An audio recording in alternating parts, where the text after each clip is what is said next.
دوست داری قصه بشنوی امشب؟ نه از اون قصه های تکراری. قصه میگم ولی عزیز دلم واسه خواب نه، برای بیداری. نوه کوچک امام حسین تازه برگشته از سفر انگار. بچه های مدینه حلقه زدن دور اون با سؤالای بسیار. یکی گفت خسته ای محمد جان؟ اون یکی گفت بد گذشت سفر؟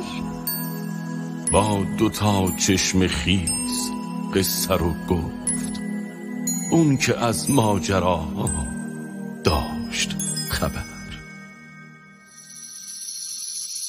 ماه شد تو لباس احرامش، توی حج با چشم کعبه رو دید. حجی کنار تموم انداخت، رفتن از مکه کعبه کشید.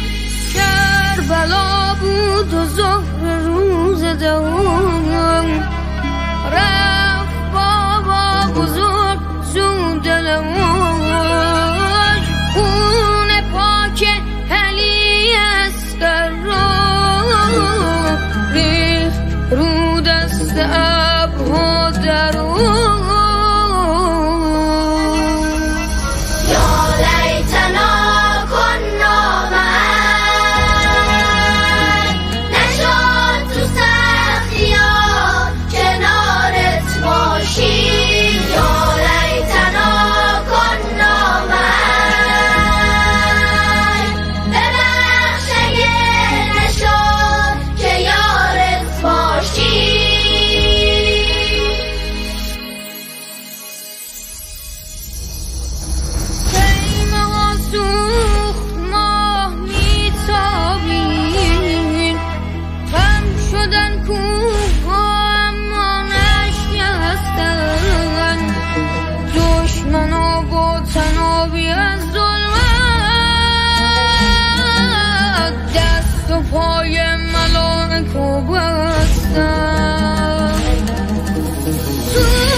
کودکی امام باقر بود، یادگار قیام عاشورا. هفتمین آسمان عصمت و دین، پنجمین راه تا بهشت خدا. قصمون عین واقعیت بود، قصه داشت اما در کنار غرور. قصمون تلخ بود اما خب شیرین آخرش با صبح ظهور.